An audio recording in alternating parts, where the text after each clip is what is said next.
Hola, ¿qué tal?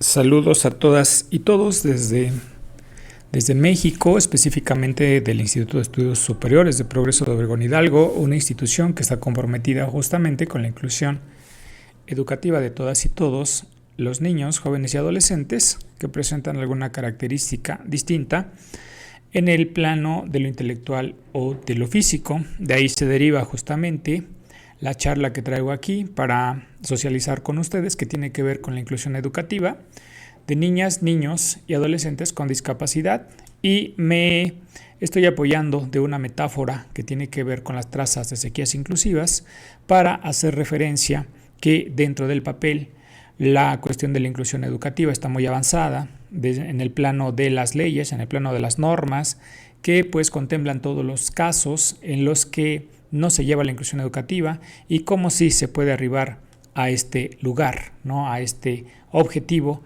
en el cual la nación mexicana pues pretende arribar a que todas y todos puedan gozar del derecho fundamental de la educación en los espacios escolares a los que su edad los remita. Entonces, en ese sentido, también yo diría que todo parte desde un documento que se denominó la Carta Universal de los Derechos Humanos, donde se menciona que todas y todos los niños, por haber nacido dentro de la simiente de los seres humanos, pues tienen derecho a gozar de una atención educativa de calidad en espacios normalizados o regulares para todas y todos.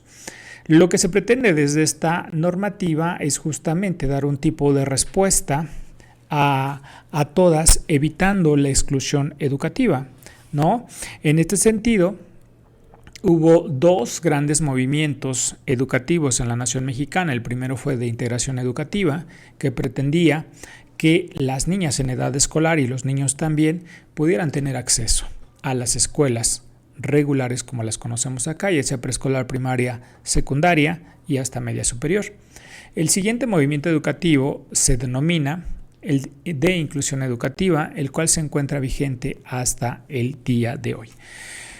Y para dar respuesta a la metáfora de trazas de sequías inclusivas, diré que la exclusión educativa ha logrado migrar con el niño hacia el interior de los espacios escolares.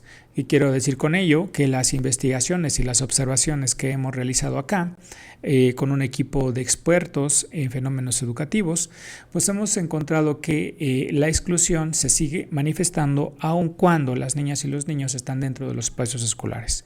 Y esta exclusión es visible cuando no se adecua la enseñanza, nos adecuan los contenidos escolares, nos adecuan la currícula a las características de cada uno de ellos, ¿no? El gobierno mexicano sigue realizando esfuerzos legales, esfuerzos normativos, esfuerzos institucionales por lograr que todos ellos puedan tener una buena experiencia dentro de las escuelas, que puedan aprender el máximo del que son capaces, preparando a sus maestros, preparando a todos los que tienen contacto con ellos para darle respuesta justamente a este derecho fundamental que ellos tienen, ¿no? Para eso se ha dedicado mucho a construir, ¿no? Y a conceptualizar qué se entiende acerca de una educación inclusiva. Y lo ha dicho de manera puntual. Una educación inclusiva realiza ajustes razonables para las personas con discapacidad, y esto lo vamos a encontrar dentro de la Ley General de Educación, en el capítulo 8, en su artículo 64, numeral 4 y 5, justamente en este sentido, ¿no?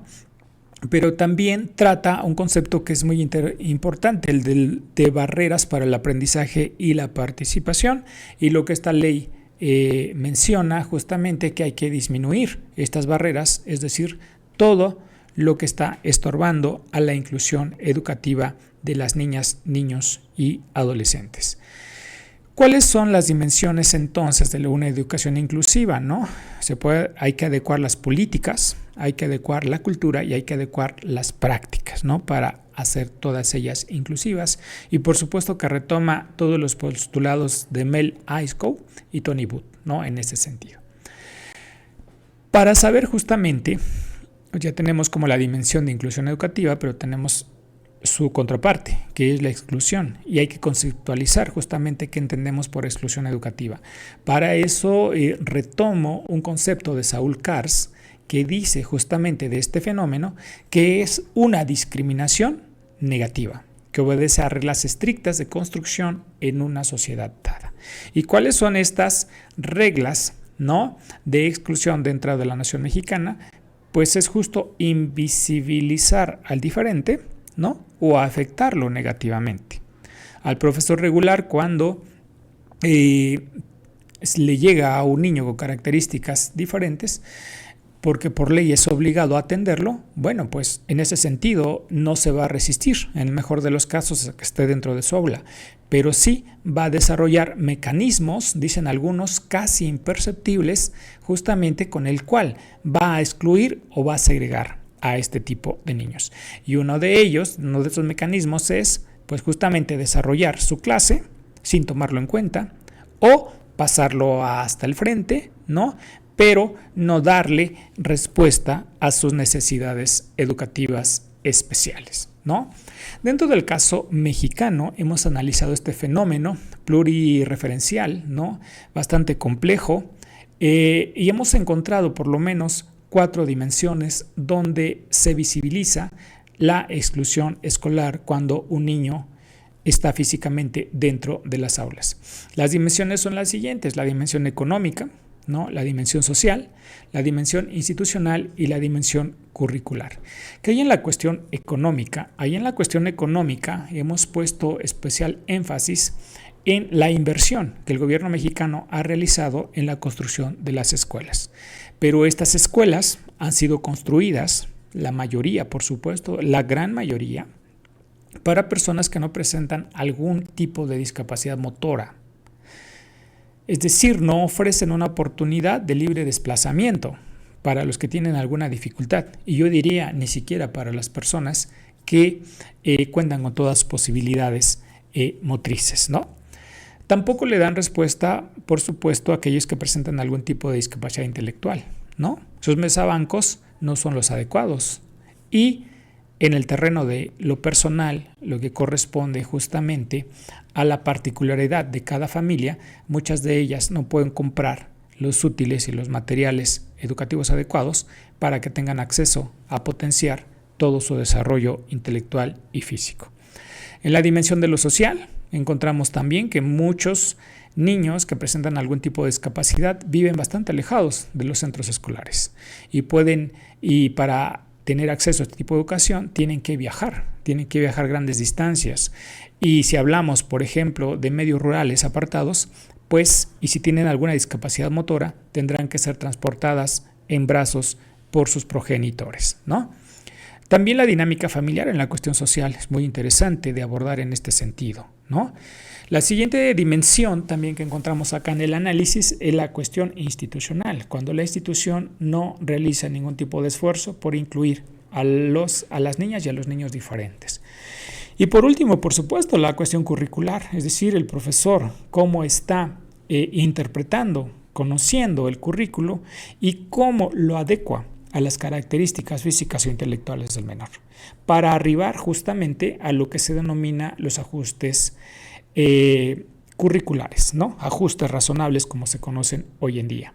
Entonces, en este sentido, si el profesor no conoce el currículum, no se atreve a conocer a el estudiante con alguna discapacidad, por supuesto que va a ser imposible que arribe a un ajuste curricular que permita que la niña o el niño puedan acceder y tener una mejor experiencia educativa dentro de los centros escolares.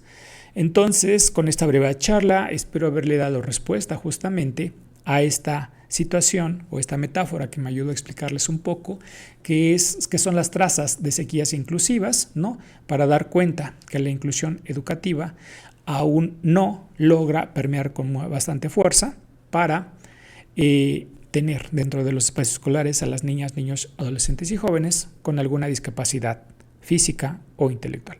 Muchas gracias a todos y todas. Les seguimos saludando desde el Instituto de Estudios Superiores de Progreso de Obregón Hidalgo, aquí en el estado de Hidalgo, en México. Muchas gracias a todas y todos.